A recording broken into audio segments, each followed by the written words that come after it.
Welcome to our first versus. It's going to be Rack versus Quarantine. Quarantine is going to come out in Italy tomorrow, Friday, January the 30th. So I decided to do a little game, Rack versus Quarantine. And it's obvious who's the winner. Let's start with Rack. The main character in Rack is Angela Vidal. The main character in Quarantine is Angela Vidal. The main character in Quarantine is played perfectly by Manuela Velasco, who's actually behaving like a presenter, a reporter, while Jennifer Carpenter in the American remake behaves like a bimbo. Really. She's like, who the hell got her here? She behaves as a moron. I'm sorry, I love Jennifer Carpenter, but here she really sucks. When she plays happy, she's a bimbo. When she plays scared, she's annoying and insufferable. I really can't stand her in either of the two modes. She never seems professional. She always seems like she has some sort of seizure. Either she's happy just like she downed an entire bottle of Prozac, or she's frightened and terrified, which actually she should be, but you can't believe her. I dislike also the fact that she begins panicking from the beginning when the first policeman gets bitten. She's screaming, the lights, oh my god, the lights! Where in the original you hear and just screaming, the lights! Turn on the lights! She's got some strength. Also, the idea of making the promos with "It happened March 18th, 2008" was backfiring, because the movie is supposed to be real time. It's supposed to be you actually in the movie, and the Americans wreck this, because they have to actually show the cameraman once or twice in the movie. In Rack, the plunge into the movie was total. In Quarantine, they have the obligatory black guy. And a disturbing undertone I noticed in Quarantine is the fact that the two couples, the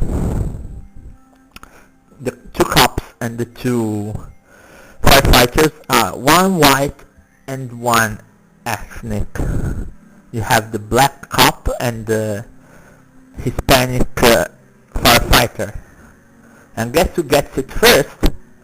Yes, the whites.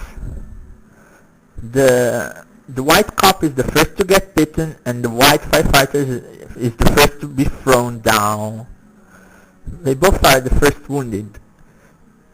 In the original, it was the oldest cop and the youngest firefighter, so it changed the orders. But here I can feel a distinctive racism against white males. And that's not a good thing to see in a horror movie. They're already sexist enough against men. They don't need any more input. And another fact that's wrong in Quarantine, there are too many characters. Really. I watched the movie and I was, oh my god, who is it? Who the hell is this? Then a point that has been brought home by many other people. It's Danny, the black bastard cop, who's going door to door and asks people to come down in the hall.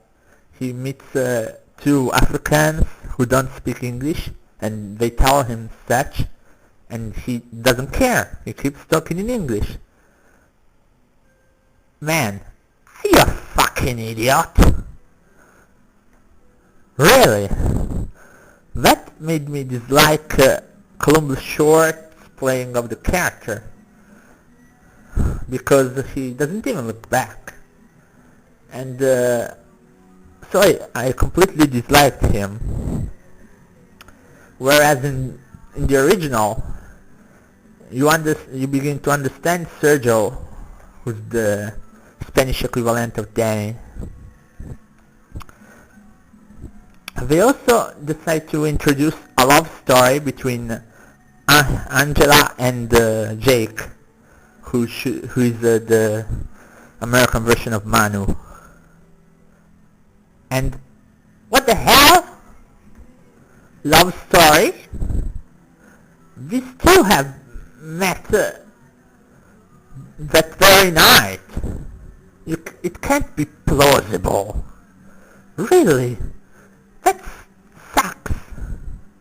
You can't do a horror movie without having the doomed love story angle, can you, Hollywood? Really? And the ending, how the hell could they shot a worse ending? I don't know. They couldn't. The one they shot is bad enough.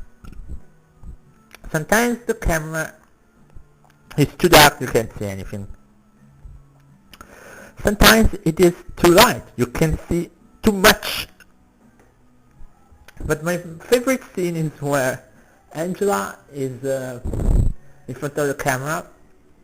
She looks more like waiting for her cue than afraid of something, and all of a sudden a desk gets thrown in front of the screen and she bumps behind. I am really appalled, because at that scene I was supposed to be scared, but I was laughing. It was bang! And that's supposed to be a horror movie, you know. Another minus for the movie was the fact that for a camera movie it had too many known actors. In the original they had the wise choice to use mostly unknown actors. Only Manuela Velasco was known. In Spain she's a reporter. She's a famous reporter. And she hosts TV programs other than being an actress. While when the original when the remake, Quarantine, you have Greg Gorman, you have Ratzabeja, you have the guy who played Judith in 2.5 Men, and who did the exorcism of Molly Hartley, which was another Saki movie. And you have too many people who are recognizable. And I'd say that Wreck wins by a landslide. See Wreck and don't bother with Quarantine. Wreck gets a 9 and Quarantine gets a 2.